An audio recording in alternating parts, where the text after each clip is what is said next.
സാമ്പത്തിക പ്രതിസന്ധിയുള്ളതിനാൽ ചെലവ് കൂട്ടരുതെന്ന് വകുപ്പുകൾക്ക് നിർദ്ദേശം നൽകിയ ധനവകുപ്പ്. സാമ്പത്തിക ലാഭമില്ലാത്ത പദ്ധതികൾ ഒഴിവാക്കണം, മാറ്റിവെക്കാവുന്ന അറ്റകുറ്റപ്പണി മാറ്റിവെക്കണം, അധികം വരുന്ന ജീവനക്കാരെ പുതുതായി വരുന്ന ഒഴിവുകളിലേക്ക് നിയമിക്കാമെന്നും നിർദ്ദേശമുണ്ട്. അർജുൻ രാജ് ചേരുകയാണ് കൂടുതൽ വിവരങ്ങളുമായി.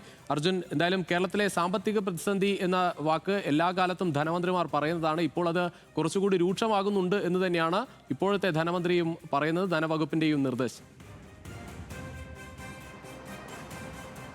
ജുജീഷ്, അടുത്ത സാമ്പത്തിക വർഷത്തേക്കുള്ള മുന്നൊരുക്കങ്ങൾ അത് എങ്ങനെ വേണമെന്നത് ചൂണ്ടിക്കാണിക്കുന്ന സർക്കുലറിലാണ് നിലവിലെ സംസ്ഥാനത്തിന്റെ സാമ്പത്തിക പ്രതിസന്ധി വ്യക്തമാക്കുന്നത്. അത് മുന്നിൽ കണ്ടുകൊണ്ടുള്ള നിയന്ത്രണങ്ങൾ വേണം എന്നാണ് വിവിധ വകുപ്പുകൾക്ക് നൽകിയിട്ടുള്ള ധനവകുപ്പിന്റെ നിർദ്ദേശം. സംസ്ഥാനത്ത് സാമ്പത്തിക പ്രതിസന്ധി ഉണ്ട് എന്ന് ചൂണ്ടിക്കാണിക്കുന്നു ഈ സർക്കുലർ. അതുകൊണ്ട് ഈ സാമ്പത്തിക പ്രതിസന്ധി മുന്നിൽ കണ്ടുകൊണ്ടുള്ള ചെലവ് ചുരുക്കൽ ഉൾപ്പെടെ വേണം എന്നുള്ളതാണ് പ്രധാനപ്പെട്ട നിർദ്ദേശം. സാമ്പത്തിക ലാഭമല്ലാത്ത പദ്ധതികൾ അത് ഒഴിവാക്കണം എന്ന് ഈ സർക്കുലറിൽ നിർദ്ദേശിക്കുന്നു. മാറ്റിവെക്കാവുന്ന അറ്റകുറ്റപ്പണികൾ അത് മാറ്റിവെക്കുക തന്നെ ചെയ്യണം എന്നുള്ള നിർദ്ദേശമുണ്ട്. അധികം വരുന്ന ജീവനക്കാരെ പുതുതായി വരുന്ന ഒഴിവുകളിലേക്ക് നിയമിക്കാം എന്ന് ഈ സർക്കുലറിൽ ചൂണ്ടിക്കാണിക്കുന്നുണ്ട്.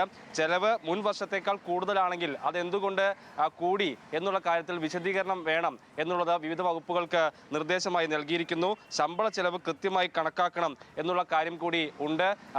ആവശ്യമില്ലാത്ത അല്ലെങ്കിൽ ഗുണകരമല്ലാത്ത പദ്ധതികൾ ഉണ്ടെങ്കിൽ അത് തൽക്കാലത്തേക്ക് വേണ്ടെന്ന് വെക്കണമെന്നതുൾപ്പെടെയുള്ള കാര്യങ്ങൾ ചൂണ്ടിക്കാണിക്കുന്നുണ്ട് ധനവകുപ്പ്.